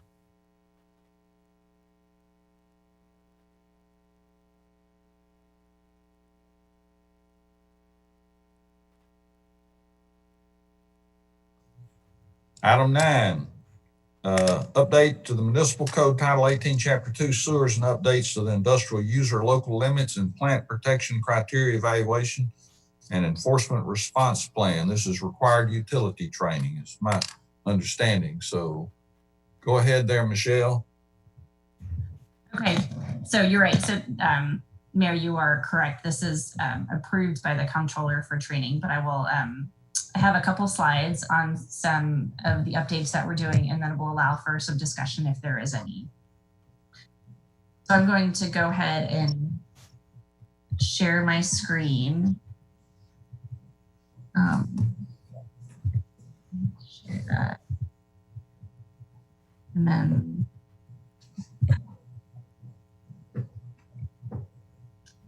okay, so hopefully everyone can see this. Usually Michael Walters-Young does this for me. Okay, so I'm gonna go over some of the updates that we have to Title 18 as we talked about in our municipal code about waters and sewers. And then we'll talk about the local limits and then the enforcement response plan. So we have there was required changes that were outlined, and then we'll go over some of the next steps. We'll open it up for discussion. As you can see here, EDA gave a training to actually our pretreatment coordinator that was called kind of the streamlining of sewer use ordinances across Tennessee. And what this was it kind of outlined some specific guidelines that we needed to follow. So The first part of the streamlining was for us to send our sewer use ordinance to TDEC. And then you can see on the right-hand side, TDEC gave us some specific guidance as far as sections and wording that needed to be incorporated back into our sewer use ordinance. We incorporated all of those changes. This is just a short list. It was like pages long. We incorporated all those changes. We submitted it back to TDEC. They gave us the okay. We put it out for public comment. We didn't receive any public comment, so TDEC gave us the okay to then present it in front of you for approval. So this is just kind of an overview of all of the changes. This isn't necessarily, you're not voting on any sort of resolution or ordinance tonight to accept those.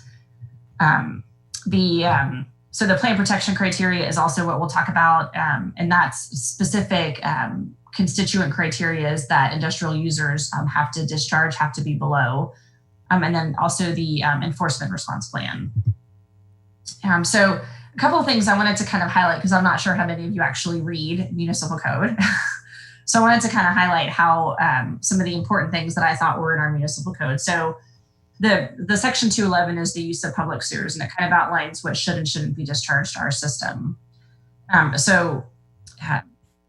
Residences or commercial properties or whatever is actually mandated to maintain from the sewer clean out to the residents. So from the main to the sewer clean out is the property of the city, but anything beyond that is the resident's responsibility. The resident is supposed to maintain to prevent infiltration or other sources of water from entering the system. Please stop. It also outlines that adequate and proper pretreatment facilities should be provided when wastewater discharges exceed the code. I'm sorry.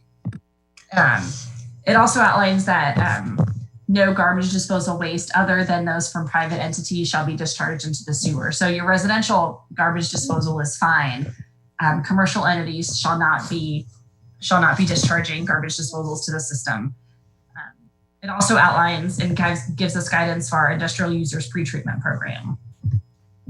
Please stop. Please stop. Please stop. Please stop. So I want to go over some of the changes that we made. Summarizes the food service preparation facilities are required to comply with the fats, oils, and grease enforcement policy. And that's outlined in the separate document. Grease interceptors are designed according to city standards. So when a building permit is, or when the initial permit stages are pulled for restaurants or any other sort of food preparation facility, our pretreatment coordinator is notified of that, and then we work with that facility to properly size a grease interceptor. Some of the other things that we're adding is so I'm going to kind of jump around a little bit. It's not really all related to one thing. So no user shall introduce contaminants that will cause pass-through interference in our publicly owned treatment works, and that's EPA's fancy name for our water reclamation facility. So what this is our wastewater plant is a biological plant that is designed to remove certain things. If you were to introduce a bunch of heavy metals or other sorts of contaminants and hazardous waste, we're not designed to remove that. So if we can pinpoint down to an industrial user discharging those, we can have enforcement. The other thing that I wanted to kind of add, and that EPA has asked for all sewer use ordinances across the country to be added, is that wipes are added to the list of prohibited items to be discharged to the sewer system. So no one should be discharging wipes. Wipes are made up of a fibrous material that don't break down like toilet paper. They cause a tremendous amount of problems. I will say that most of the releases that we've had in dry weather are due to wipes clogging.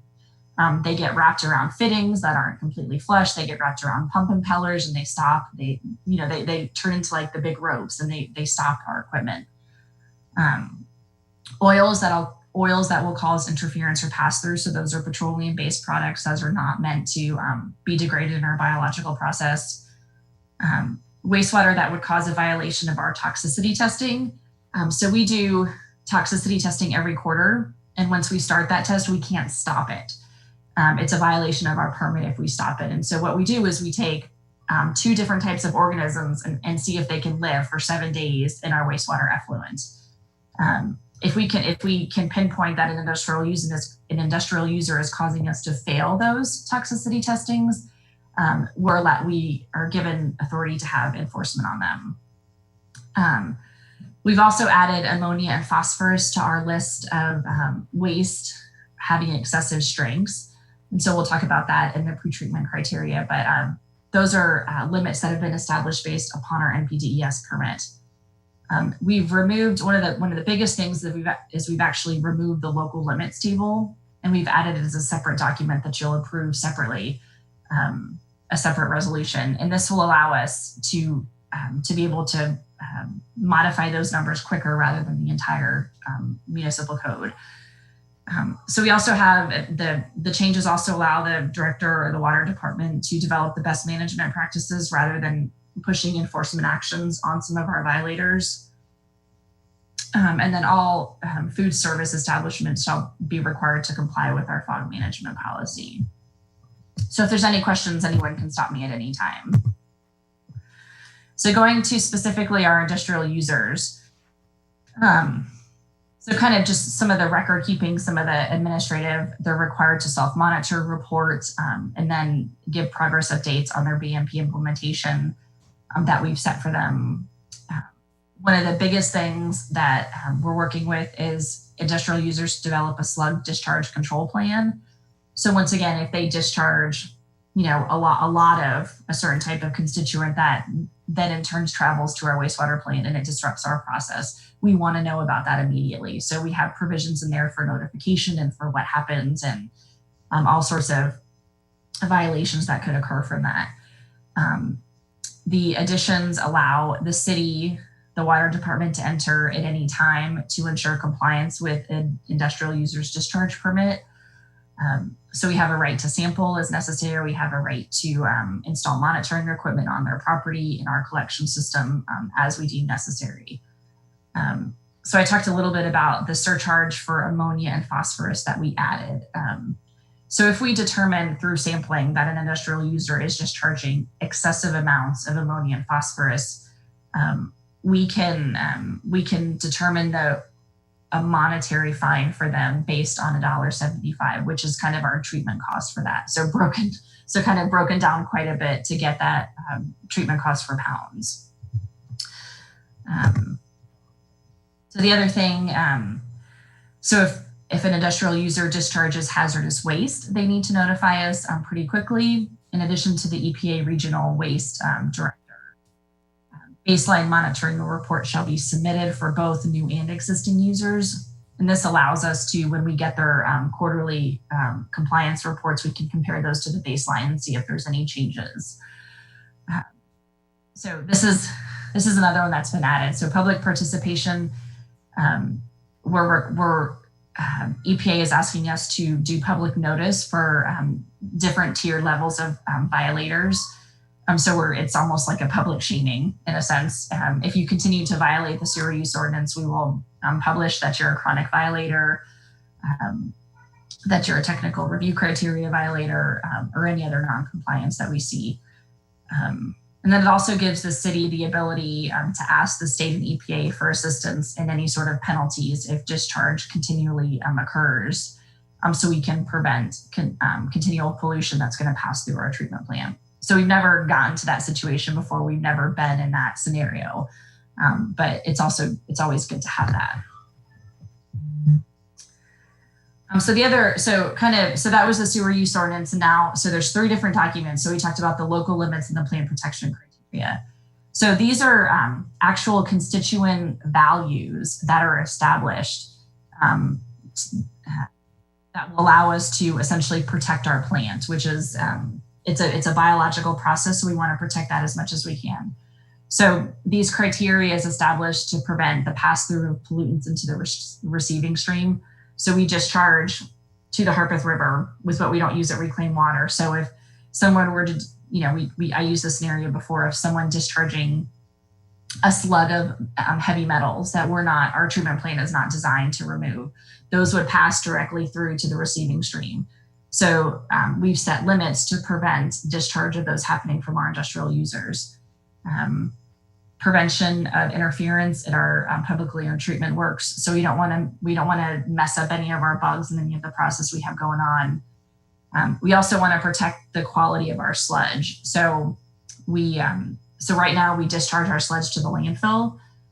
We are required annually to run some testing and show the landfill that our sludge is of certain parameters. We don't want to do anything that would disrupt those. We also want to ensure that our workers remain safe. We don't want to, them working in hazardous waste environments. We have a number of confined space requirements at the treatment plant, and then also corrosion issues. So, we deal with a number of hydrogen sulfide issues, but we don't want anything that would accelerate those or deteriorate concrete or any other metal in the plant more than it does. So the plant protection criteria is 34 pollutants that have been evaluated. 22 were TDEC recommended pollutants, so we were told to evaluate those, and then 12 other pollutants were based off of our permit. So that's where the ammonia and the phosphorus would come in. The 22 TDEC pollutants is like chrome, is mercury, different things like that shouldn't be in our collection system. And then the results, we calculated those using the uniform concentration method from actual flow data from 2017 to 19. So it was actually, parameters of what we've seen at the plant. And then we calculated them for 12 MGD and 16 MGD in anticipation of our new plant coming online within this cycle. And these limits are good for 5 years. So we won't have to redo them. The next slide, we'll talk about the approval process, but we won't have to redo them for 5 more years. So just pretty quickly, the enforcement response plan kind of outlines enforcement responses that's dependent upon each user and the situation, and kind of based off of it being a singular or continuous event. The magnitude of the violation is kind of determined based upon the duration, the effect on the receiving water, compliance history, and then good faith. So if someone, realizes they made a mistake, but they're trying to fix it as quickly as we can, we're going to work with them a little bit more. So it kind of leaves, it's a guidance document that leaves a little bit of general guidelines, but leaves us a little bit of freedom to kind of determine on a case-by-case basis what that would be. The enforcement actions are in a progressive order to ensure the magnitude of response is valid with the violation. So kind of going over the next steps, and then if there's any sort of discussion. So I wanted to present to you kind of to go over what you were going to see as far as a resolution and ordinance. So we have the ordinance that is updating at the next work session. You'll see the ordinance that's updating the municipal code, and then a resolution updating the industrial user local limits. And it's changed a little bit. We're not going to be adopting the resolution for the pretreatment program. So then at that same meeting, you'll vote on updating the municipal code. That'll be the first of the 2 readings. And then the first January meeting is where we'll adopt all of these. And then what we'll do is we'll send the proof of of all the adoption, the resolution, and the ordinances to TDEC, and then those will finally get recorded into our municipal code and go into effect. So it's a long process, and it's taken us a while to get through the TDEC review time and the public review time, but we're finally coming to an end. So with that, I kind of want to open it up to any questions, if anyone has anything they wanted to talk about or understand a little bit better.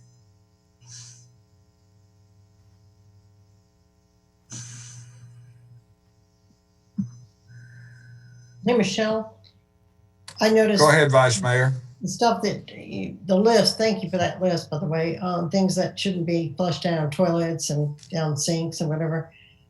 So there are like baby wipes and things like that say flushable, safe for all plumbing and everything. So how is that? Why? So I think it's very misleading because people see that and they still do it. Well, it's flushable, so it can be. I mean, it can be flushed down your toilet is what they're referencing. And it can travel through your plumbing. The problem is when it combines with when your wipes combine with your neighbors and all of them coming down your street, and it combines into this big non-degradable blob that then travels down our sewer, our 8-inch sewer main. and it's a 6-inch blob, it constricts flow to where we can, and if there's roots that are in our sewer system, and I mean, I think our department does a pretty good job. Our sewer tech guys do a really good job of cleaning our system and cutting roots out, but there's always those instances where we can't. Yeah. I just wish we could get the word out better, because I don't think most of the citizens understand that part. Anyway, that just caught my eye. Thanks. Yeah. Yeah, we do. Before pre-COVID, we were at all the festivals and we had this pretty good public education I remember that. Yeah. We've obviously not been there this year, but it is kind of a continuing public education campaign, because you're right, people don't know that. So that was why I wanted to highlight that to y'all. Thanks. Good presentation. Thank you. Great presentation. Any other comments or questions?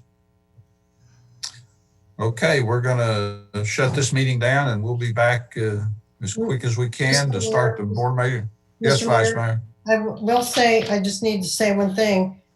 During the last few minutes, I've gotten 2 text messages, and people said, will you please remind the Board of Mayor and Aldermen that during our discussion, nothing was said about the citizens, and this is about the parade. They had fully funded the parade with a GoFundMe page that was set up for the citizens of Franklin to donate money.